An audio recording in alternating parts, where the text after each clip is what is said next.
Shalom, salam sehat untuk kita semua dan selamat pagi. Hari ini Mr. Hari akan mengajar materi kita pada hari ini. Alangkah baiknya kita akan memulai dengan berdoa. Mari kita siapkan hati kita supaya kita dikuatkan dan dibekali oleh hikmat daripada Tuhan. Mari kita satu di dalam doa. Terima kasih Tuhan untuk hari ini, untuk pagi ini. Kami bersyukur dan berterima kasih. Biarlah Tuhan sertai kami, pelajaran kami pada hari ini, dari awal, pertengahan hingga akhir. Kami serahkan semua ke dalam tangan-Mu, di dalam nama Tuhan Yesus kami berdoa dan mengucap syukur. Haleluya Tuhan, amin.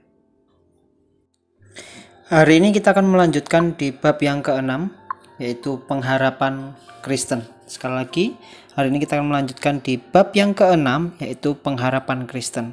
Nah, bacaan Alkitab kita ada di Ibrani pasal 6 ayat 19 sampai 20. Bacaan Alkitab kita ada di Ibrani pasal 6 ayat 19 sampai 20.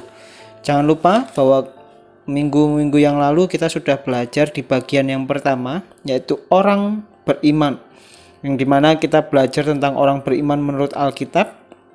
Yang kedua, bab kedua, bagaimana makna hidup beriman kepada Tuhan. Yang bab ketiga adalah sikap hidup orang beriman. Bab keempat adalah peran orang kudus dalam hidup orang beriman. Dan bab kelima adalah perilaku hidup orang beriman. Semua tentang menyangkut orang beriman. Tetapi di bagian bab yang ke-6 ini kita melanjutkan di bagian yang kedua, yaitu pengharapan Kristen. Kalau kita membaca Alkitab kita di Ibrani pasal 6 ayat 19 sampai 20, kalian dapat melihatnya di Alkitab kalian masing-masing atau dapat melihat di PowerPoint yang dapat Mr. berikan. Saya bacakan, Mr. bacakan. Ibrani 6 ayat 19 sampai 20. Menyatakan bahwa pengharapan adalah sauh yang kuat dan aman bagi jiwa yang telah dilabuhkan sampai ke belakang tabir, di mana Yesus telah masuk sebagai perintis bagi kita ketika ia menurut pengertian Melkisedek menjadi imam besar sampai selama-lamanya. Nah, di sini kita bisa melihat perikop Ibrani 6 ayat 19 sampai 20.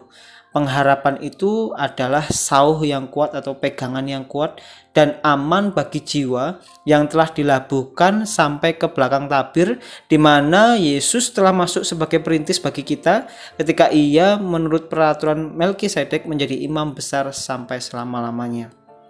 Nah, untuk lebih lanjut lagi kita akan masuk di poin yang A. Poin A yaitu pengharapan menurut Alkitab.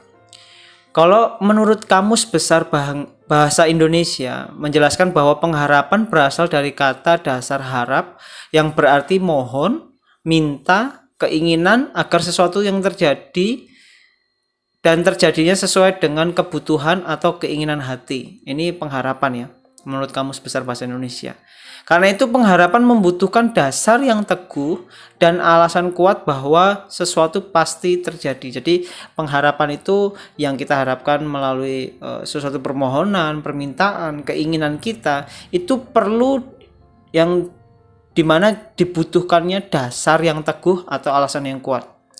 Kalau kita melihat di Ibrani pasal 6 tadi yang kita baca tadi di ayat 19 sampai 20 menyatakan bahwa pengharapan adalah sauh yang kuat dan aman bagi jiwa yang telah dilabuhkan sampai ke belakang tabir, di mana Yesus telah masuk sebagai perintis bagi kita ketika ia menurut pengertian Melkisedek menjadi imam besar sampai selama-lamanya. Kapal membutuhkan tidak hanya satu usaha agar dapat berlayar. Jadi kapal membutuhkan tidak hanya satu usaha agar dapat berlayar selamat sampai tujuan. Jika sauh rusak dan tidak berfungsi, kemungkinan besar kapal itu tidak bisa selamat sampai tujuan. Itu diibaratkan seperti itu ya, sauh yang kuat. Suatu di mana kapal itu membutuhkan tidak hanya satu usaha agar dapat berlayar sampai tujuan, tetapi jika sauh rusak atau pegangannya rusak atau tidak berfungsi, kemungkinan besar kapal itu tidak bisa selamat sampai tujuan. Kalian dapat melihat gimana kasusnya kapal Titanic, kasus kapal-kapal yang terdampar bahkan tidak bisa bergerak dimanapun ketika sauhnya sudah mulai rusak atau tidak berfungsi. Nah, Kalau kita melanjutkan bagaimana kita dapat melihat bahwa pengharapan adalah kekuatan yang menggerakkan kita untuk maju. Jika tidak ada pengharapan, tidak akan ada kehidupan. Apalagi di masa pandemi seperti ini. Di mana ketika kita memiliki pengharapan bahwa pandemi akan selesai, bahwa pandemi ini akan berakhir, bahwa bukan hanya itu saja, bahwa kita memiliki pengharapan bahwa di dalam Yesus, walaupun mungkin kita mengalami pergumulan berat di masa pandemi, kita tetap kuat. Itu juga pengharapan. Di mana pengharapan adalah kekuatan yang menggerakkan kita untuk maju. Jika tidak ada pengharapan, tidak akan ada kehidupan. Kalau kita membaca Roma 8 ayat 24 sampai 25, jelas dikatakan bahwa sebab kita diselamatkan dalam pengharapan. Sebab kita diselamatkan dalam pengharapan. Kita bisa hidup meyakini bahwa hidup kita kelak nanti akan kepada kehidupan yang kekal, baik surga maupun neraka. Nah, di sini kita membutuhkan yang namanya pengharapan. Sebab kita diselamatkan dalam pengharapan. Tetapi pengharapan yang dilihat bukan pengharapan lagi. Sebab bagaimana orang masih mengharapkan apa yang dilihat. Tetapi jika mengharapkan apa yang tidak kita lihat, kita menantikannya dengan tekun. Seperti surga. Seperti pertolongan Tuhan di dalam setiap pergumulan kita. Tadi permohonan, keinginan, atau permintaan. Apa yang kita tidak pernah lihat, apa yang kita tahu, kita berharap kepada Tuhan. Nah, ini yang menjadi di mana pengharapan itu yang dilihat bukan pengharapan lagi. Jadi kalau sesuatu yang dapat kita lihat, oh saya pasti sukses, oh pasti karena orang tua saya kaya dan sebagainya, itu bukan pengharapan. Tetapi ketika kita pengharapan sesuatu yang contohnya dalam hal kesehatan, nah, apalagi di masa pandemi seperti ini, di mana kita tetap senantiasa berharap sesuatu yang mungkin kita juga bisa kena, apalagi dengan kondisi pandemi seperti ini yang tidak kunjung selesai, tapi kita terus berharap bahwa ada pertolongan Tuhan, kesehatan daripada Tuhan, atau pertolongan Tuhan yang lain dan lain sebagainya. Nah, hidup yang berpengharapan adalah hidup yang tertuju kepada Allah. Ini poinnya kita di poin A. Bahwa hidup yang berpengharapan adalah hidup yang tertuju kepada Allah dan mengandalkan Allah dalam hidupnya. Kita sebagai anak Tuhan, ini yang menjadi dasar kita bahwa hidup yang berpengharapan itu harusnya, atau hidup yang tertuju kepada Allah dan mengandalkan Allah dalam hidupnya. Kalau kita melanjutkan di poin ke B, pengharapan Kristen adalah meletakkan kepercayaan kepada janji Allah bahwa sesuatu pasti terjadi. Ini yang menjadi poin kita. Kalau tadi pengharapan, fokus kita, tujuan kita yaitu mengandalkan Tuhan di dalam setiap kehidupan atau pergumulan kita. Tetapi di poin ke B berbeda. Di poin B bahwa pengharapan Kristen adalah meletakkan kepercayaan kepada janji Allah bahwa sesuatu pasti terjadi. Yang pertama, kalau kita bicara tentang janji, Allah memanggil Abraham keluar dari Ur atau dari tanah asalnya untuk pergi mendiami negeri yang dijanjikan akan memberikan kepadanya, sesuatu yang tidak pernah Abraham lihat. Dia disuruh keluar, dipanggil Tuhan untuk menjadi bangsa yang besar, baik itu bangsa Israel dari keturunannya, sesuatu yang tidak pernah dia lihat. Dia harus keluar dari daerahnya, dari zona nyamannya, bahkan di situ dia melihat janji Allah kepadanya. Nah, orang beriman dapat menaruh harapan karena janji Allah yang teguh. Tujuannya agar umat Allah juga memelihara hubungan yang kudus dengan Sang Pemberi janji. Jadi poinnya ada kaitannya. Kalau kita berpengharapan, ada poinnya tadi bahwa ketika kita memegang janji Tuhan, seperti Abraham tadi, bahwa orang beriman dapat menaruh harapannya kepada janji Allah yang teguh. Tujuannya agar umatnya atau kita juga memelihara hubungan kita yang kudus dengan Sang Pemberi janji. Jadi ada hubungannya dengan Tuhan. Bahwa janji Allah itu dimateraikan dengan sumpah atas Allah itu sendiri. Bahwa Tuhan berjanji selalu menyertai kita. Dia tidak berjanji langit selalu biru, itu ada satu pujian. Tuhan tidak berjanji jalan selalu rata, tetapi Dia berjanji selalu menyertai. Nah, ini kata kuncinya. Walaupun mungkin masalah yang kita alami, pergumulan yang kita alami, bahkan pandemi ini sepertinya kok nggak ada jawabannya, tapi ingat bahwa janji Tuhan itu selalu menyertai. Nah, ini kata kuncinya, bahwa ada hubungannya ketika kita memegang janji Tuhan. Bukan hanya memegang janji Tuhan, tetapi ada hubungan kita pribadi dengan Tuhan, Sang Pemberi janji itu. Lanjut yang kedua. Allah adalah kekal. Allah adalah kekal, tidak pernah berubah oleh apapun, di mana ini adalah salah satu sifat Allah, kasihnya, rencananya, pemeliharaannya, kehendaknya, keadilannya, tidak ada yang berubah. Atas dasar ini pun orang beriman dapat menaruh harapannya kepada Allah. Jadi Allah yang kekal. Ketika kita berpegang kepada misalnya orang tua juga manusia, dia tidak sempurna, bahkan dia mungkin bisa saja jatuh dalam dosa, atau mungkin bisa saja meninggal dan lain sebagainya, atau mungkin bisa saja pergi meninggalkan kita. Tetapi yang kita andalkan ini adalah sesuatu yang kekal, yaitu Allah sendiri atau Tuhan kita sendiri, Tuhan Yesus sendiri. Nah, ini menjadi poin penting kita. Kalau kita mengandalkan kekayaan kita, sia-sialah. Kalau kita mengandalkan orang di sekitar kita, orang yang kita kasih, orang tua, orang terdekat, sama saja, dia juga manusia, dia juga punya kelemahan. Tetapi ketika kita mengandalkan Allah yang kekal atau Tuhan yang kekal, di sini dimana tidak pernah berubah oleh apapun, dan inilah sifat Allah, dimana sifat Allah, kasihnya, rencananya, pemeliharaannya, kehendaknya, keadilannya tidak ada yang berubah. Kalau manusia bisa berubah, keadaan keuangan kita, ekonomi bisa berubah, tetapi Tuhan tidak pernah berubah. Itu sebabnya kalian pernah sering mendengar lagu pujian bahwa Yesus tidak pernah berubah, Tuhanku tidak pernah berubah. Nah, di sini poin pentingnya, bahwa yang kita pegang, sesuatu yang kita harapkan ketika bukan hanya janji Allah, tetapi yang kedua adalah kita berpegang kepada yang kekal, kepada yang tidak pernah berubah. Itu yang menjadi poin kita pada hari ini. Lanjut di poin ke C. Poin C adalah isi pengharapan Kristen. Kalau kita melihat ada kasih karunia.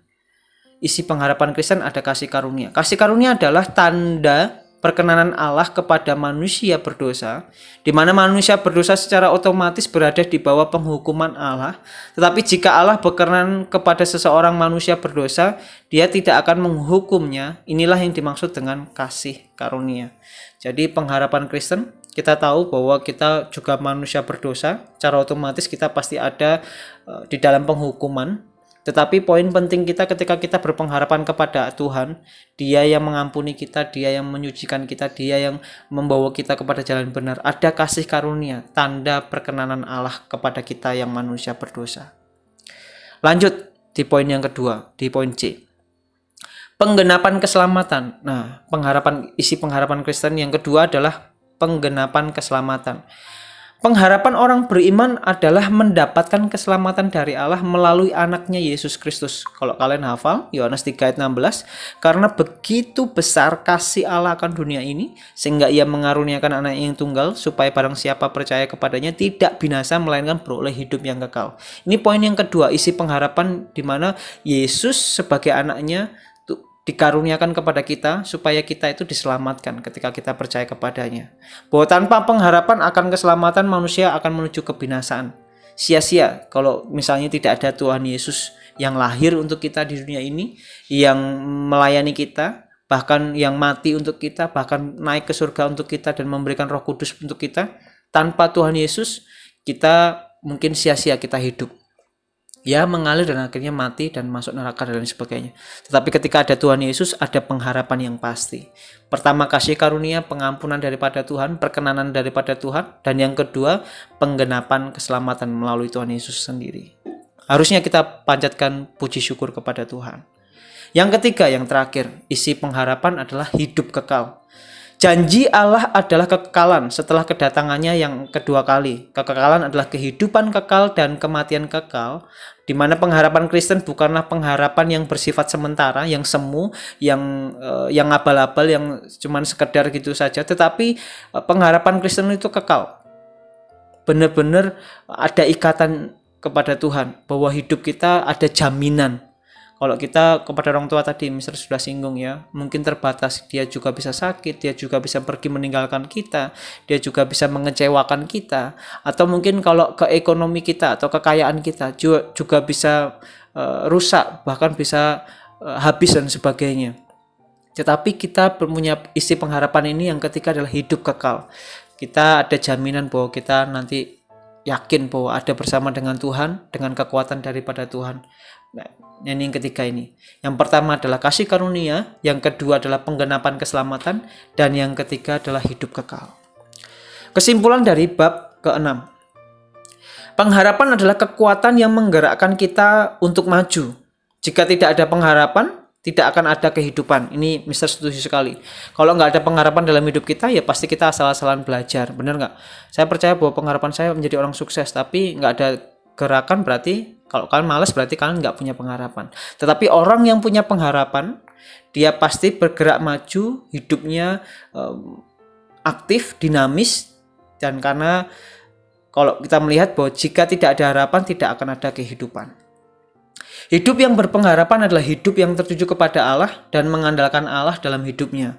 Jadi orang yang berpengharapan adalah di mana dia tertuju kepada Allah dan mengandalkan Tuhan di dalam hidupnya. Yang ketiga, kesimpulan yang ketiga, di mana dan bukan hanya itu saja, kita malah bermegah juga di dalam kesengsaraan kita ya, dengan penderitaan kita, karena kita tahu bahwa kesengsaraan itu menimbulkan ketekunan, dan ketekunan itu menimbulkan tahan uji, dan tahan uji itu menimbulkan pengharapan. Jadi jangan pernah merasa bosan, jangan pernah merasa tawar hati, kecut hati, atau merasa menyerah ketika kita mengalami pandemi, pergumulan yang berat begitu ini, yang tidak kunjung selesai seperti ini. Tetapi firman Tuhan tadi katakan bahwa ketika kita menderita itu menimbulkan ketekunan. Kita sadar bahwa ketika kita punya pengharapan, masalah itu melatih kita di mana ada ketekunan. Kita tetap terus berdoa, kita tetap terus mengandalkan Tuhan, kita tetap terus memohon kepada Tuhan, meminta kepada Tuhan, bahkan semakin dekat dengan Tuhan. Ada ketekunan. Yang kedua, ketekunan itu mengalahkan tahan uji.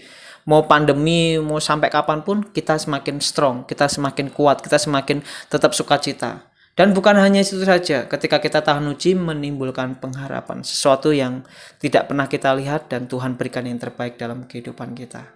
Itu sebabnya, dan pengharapan tidak mengecewakan karena kasih Allah telah dicurahkan di dalam hati kita oleh Roh Kudus yang telah dikaruniakan kepada kita. Roma 5 ayat 3-5. Nah, itu yang dapat Mister berikan, di mana kita tahu bahwa hari ini kita belajar pengharapan Kristen. Dan saat ini kita di tahun ini kita masih mengalami pandemi yang begitu dahsyatnya, bahkan belum ada kabar kapan selesainya. Tapi ketika kita memiliki pengharapan Kristen, kita semakin diteguhkan dengan kasih karunia tadi, di mana juga ada kekuatan daripada Tuhan, yaitu Tuhan Yesus sendiri. Dan yang ketiga ada hidup kekal dalam kehidupan kita. Biarlah renungan pada hari ini atau pelajaran di bab yang ke-6 memberkati kita semua. Jika ada pertanyaan, kalian dapat WA kepada Mister secara pribadi. Tetap semangat, tetap berpengharapan di dalam Tuhan, karena saya percaya bahwa ketika kita berpengharapan kepada Allah yang hidup, kepada Allah yang kekal, bukan kepada kekayaan kita, bukan kepada orang tua kita, orang terdekat kita, atau sekitar kita, atau mungkin kemampuan kita, talenta kita, IQ kita, kepintaran kita. Tapi ketika kita berpengharapan dan mengandalkan Tuhan 100%, kita akan mendapatkan sukacita, bahkan kita tidak pernah akan dikecewakan. Itu saja yang dapat Mister berikan. Tuhan Yesus memberkati. Nah, hari ini kita tadi sudah menyelesaikan materi kita pada hari ini. Alangkah baiknya kita juga akan mengakhirinya dengan berdoa. Tetap semangat ya. Mari kita satu di dalam doa. Terima kasih Tuhan untuk hari ini, kami bersyukur dan berterima kasih karena Tuhan sertai kami. Apapun yang kami pelajari Tuhan, materi kami pada hari ini, biarlah Tuhan yang akan memberi kami hikmat dan kekuatan lebih lagi. Berkati untuk kedua orang tua kami lebih lagi, biarlah kasih-Mu dan kebaikan-Mu senantiasa ada buat kami semua.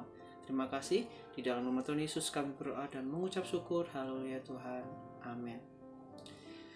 Tetap semangat, see you next time, God bless you all.